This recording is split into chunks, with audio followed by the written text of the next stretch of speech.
Jayla Freeman, you have been officially recalled back to Blood Moon Pack. You will respond to this letter within 7 days and let it be known the day of your return. Alpha Nathan, Blood Moon Pack. How he had found her, she did not know, but she was not going back. Taking a match, she lit the gas stove and set the letter and its envelope on fire and watched it burn to ash. Defying him was not something that she should do, but she could never go back. Not ever. Turning to her mobile phone, Jayla started looking at listings for a new place to live. She had to move in quickly. It took 4 days to find a place that was available right away. It was not close to her office, though. She now had to commute. Jayla paid out the lease on this current apartment as she was breaking it and moved her and her children as fast as she could, leaving her lovely beachfront apartment for one further in the city. It was larger and the price was the same. It had more room for the kids to play. It had a doorman and night security, so at least she wasn't about to be surprised or ambushed. Jayla moved the children to a new school as well. She had never truly hidden herself, just stayed away at all cost. Even Cora had to suffer, never truly getting the freedom she so deserved. Hardly ever got a chance to run free. Living in this human city took a toll on her. It was like being punished every day for one tiny crime. No one knew what she was, who her children's father was.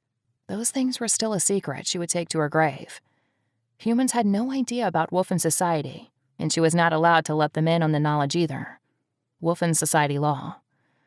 The next official letter arrived at her residence 10 days after she moved. A shiver ran through her. Moving had not worked. She returned it to sender, not at this address, and prayed to the goddess that would be the end of it. 2 weeks later, another letter came. Again, she returned it to sender, unopened and with the same message, not at this address. In the human world, this would have been enough for them to get the message, that the person they were looking for did not live at the address they had. Again, she prayed to the goddess that let this be the end of it. She couldn't go back.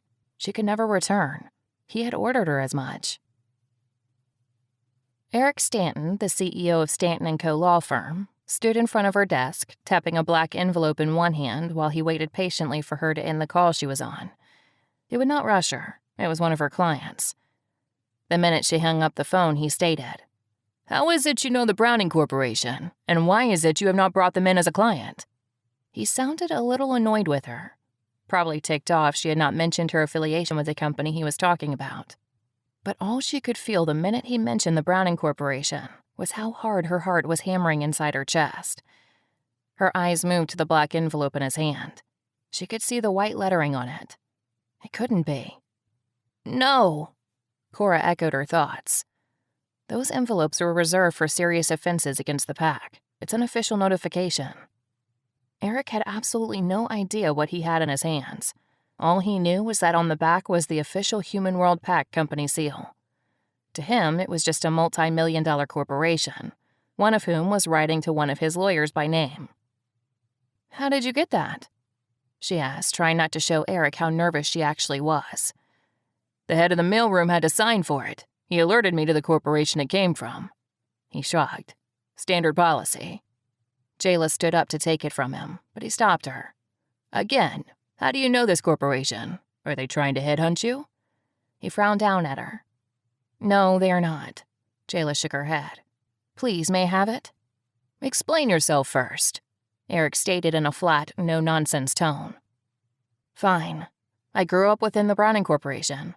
My family still works for them.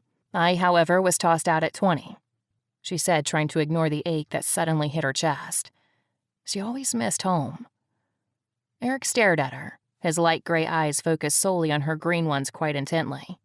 She could tell that he was trying to decide if she was speaking the truth. He was again tapping the envelope in his hand. Then he simply tore it open right before her eyes, clearly having decided not to believe her. Jayla prayed to the goddess that it was not worded in Wolfen, that the Alpha had thought things through and figured that this letter might end up in the hands of a human. Her whole body froze as he read the letter out loud. "Jayla Freeman, you have 3 days to respond to this letter. You will return to Browning Corporation within 7 days, or I will have you brought in. Nathan Browning, CEO, Browning Corporation." Eric upended the envelope, and Jayla saw a long glass vial with a cork stopper fall into his hand. Inside the vial was a single purple wolfsbane flower. It meant nothing to Eric. He held it up and turned it over and around. trying to make sense of it, frowning at it the whole time. Jayla's heart, however, sank. This letter was a threat that the new Alpha, her once longtime childhood friend and lover, would use brute force by any means necessary to bring her in if she did not comply with his request. What he even wanted of her, she had no idea. The original letter had no topic, just a demand to come home more or less. Not that she wanted that. She had left at his order and she did not wish to return. Though Luna already hated her, perhaps he had just taken over as Alpha. Now Sophia and he could finally punish her and officially turn her rogue. Was he so cruel that he wanted to do it in person? His Luna probably still harbored a grudge, and he would do anything for her. They probably wanted to see her in pain as she was severed from the pack. Jayla plucked the letter from Eric's sand in the glass vial as well, and read it for herself.